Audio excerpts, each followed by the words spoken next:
Alrighty, our new topic for today is solving equations with absolute values, section 2.5. This is going to be an extension of all the solving equations we've been doing the past three sections, but now they have absolute value bars. So first we're going to remind ourselves what are absolute value bars, and then how do they affect our solution. So first, definition of absolute value bars. What you do is you make the final result of the inside of the absolute value bars positive. It's absolutely critical that you do not individually make the pieces positive. So they act as parentheses in terms of PEMDAS. You have to do the whole thing inside first. So for example, if we have negative 3 plus 2 minus 6, you have to do the entire inside first and then make it positive. So negative 3 plus 2 is negative 1. Minus 6 is absolute value of negative 7, which is 7. Okay? You cannot just go in and make every single individual piece inside positive. That would be absolutely incorrect because you're acting as if there are parentheses here, right? There's parentheses here, and you only apply the absolute value bars after you've simplified the part inside. Okay, next up, branching. So there are two possible inputs which yield the same output. So we have two different cases. What I mean by that is the absolute value of negative 5 is 5, and the absolute value of 5 is also 5. So if we know that the output of some unknown absolute value is 5, that unknown absolute value could have been a positive 5 or it could have been a negative 5. So there's always two cases that we have to consider when solving equations with unknowns. Okay, problem solving tips. Here we go. Step 1. Isolate the absolute value part of the equation. So pretend that's your variable and get everything else away from it. So solve the equation for the part that's in absolute values. Next, branch into the two cases, one positive, one negative, and write them separately as two separate equations. Third, solve those two separate equations to get two answers. And then maybe fourth, check your work, but really once you do that you have your two answers. So absolute values problems typically have two answers. Not always, but typically they'll have two answers. And remember that an absolute value can never be negative. So let's do some examples. Evaluating absolute values. So let's just do absolute value of negative 3 plus 10. Okay, parentheses first, so the inside is negative 3 plus 10 is 7. Absolute value doesn't actually do anything, so we just write 7. Absolute value of negative 6 plus 2 minus 1. Okay, negative 6 plus 2 is negative 4. Subtract another one, that would be negative 5.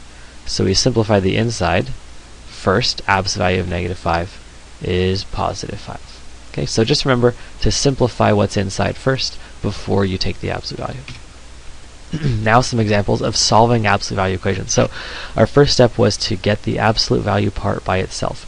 Right here is the absolute value part, so we need to get that by itself. So in this one, it kind of looks like a normal equation. We're going to subtract 4 on both sides. That's a simple step that we've all done before.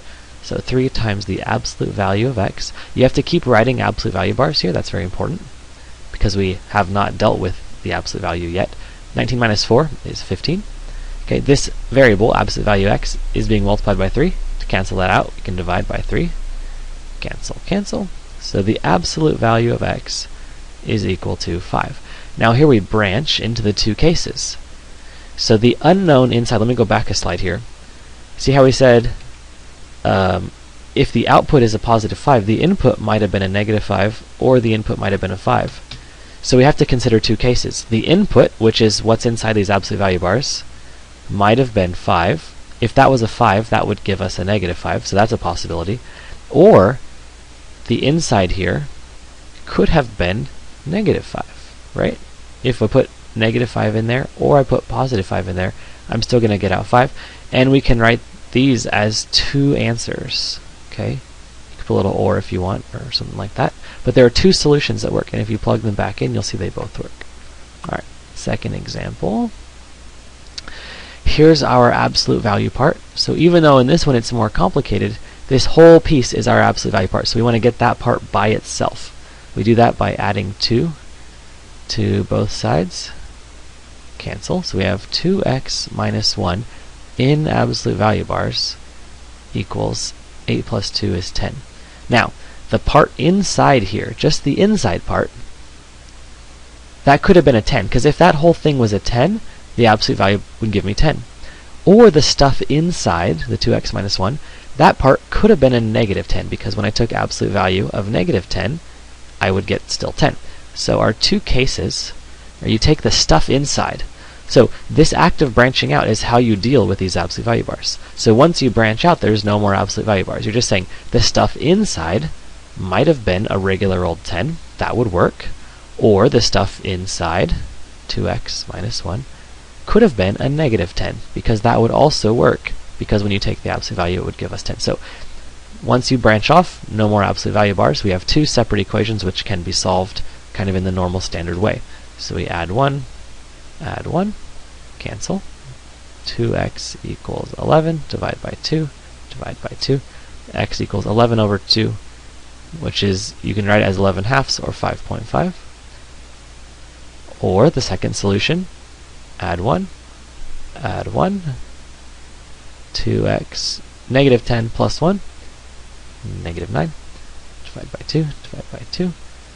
X equals negative 4.5. So we have our final answer includes both of those possibilities.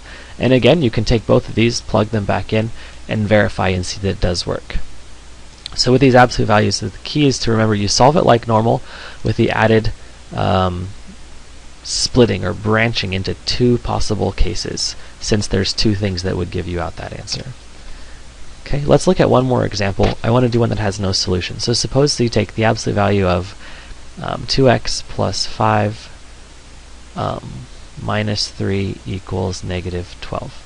Okay, here's our absolute value part. We're trying to get it by itself, so we add 3. So we got 2x plus 5 in the absolute values equals negative 12 plus 3 is negative 9. Now you might think, oh, I'm just going to branch. I'll put a positive 9 and a negative 9 as my two cases. But this is wrong. You're done. There is no solution to this problem. Can you see it? Can you see why there's no solution? The output of an absolute value, here's our absolute value bars, it's always positive. So no matter what you stick in here, it has to come out positive. It can never come out to be a negative 9. So the answer is no solution. We don't have to go any farther. If you did branch this out and solve both branches, you would actually get two answers. But if you plug them back in, you'd see that they don't actually work. So always checking your work will help you not make this mistake. Or if you notice that the absolute value bars, once you got them by themselves, give you a negative output, you can immediately say no solution. Alright, so just be aware of that.